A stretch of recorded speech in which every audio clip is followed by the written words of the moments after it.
در حولی ساکنان یکی از کناره‌های پایتخت آذربایجان چاه‌های نفت شب و روز فعال بوده و محیط زیست و سلامتی مردم محله تأثیر گذاشته است.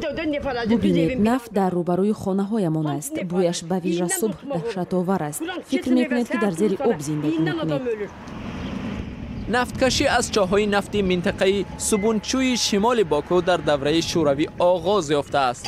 ولی مردم در این منطقه پیش از آن هم اقامت داشتند. آنها صرف نظر از آن که نفت و پسمانده‌های نفتکشی منطقه را آلوده با مواد کیمیاوی نمودند، مکان زیستشان را عوض نکردند. ما این نهال‌ها را 7 سال پیش شناندیم ولی از آن حاصلی نیست. زمین اینجا آلوده به نفت است.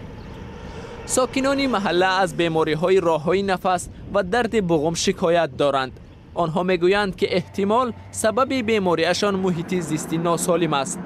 حامی محیط زیست تلمن زینالوف میگوید زندگی در این محله زیان آور است.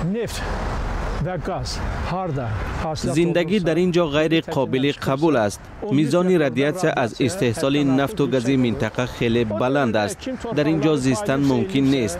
حکومت هم وضع را خوب می‌داند. حکومت باید بر ضد افرادی که زمین را به ساکنان این محل فروختند چاره اندیشد. منصبداران محله اصرار می‌ورزند که تخمیناً 100 خانواده را به منطقه‌های امن می‌کوچانند، ولی کی این برنامه اجرا می‌شود معلوم نیست.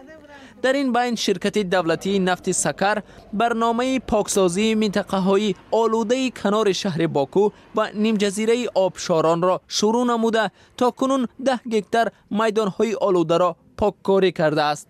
طبق اطلاعی وزارت حفظ محیط زیست آذربایجان هنوز هم 35 هکتار زمین آلوده با نفت باقی مانده است.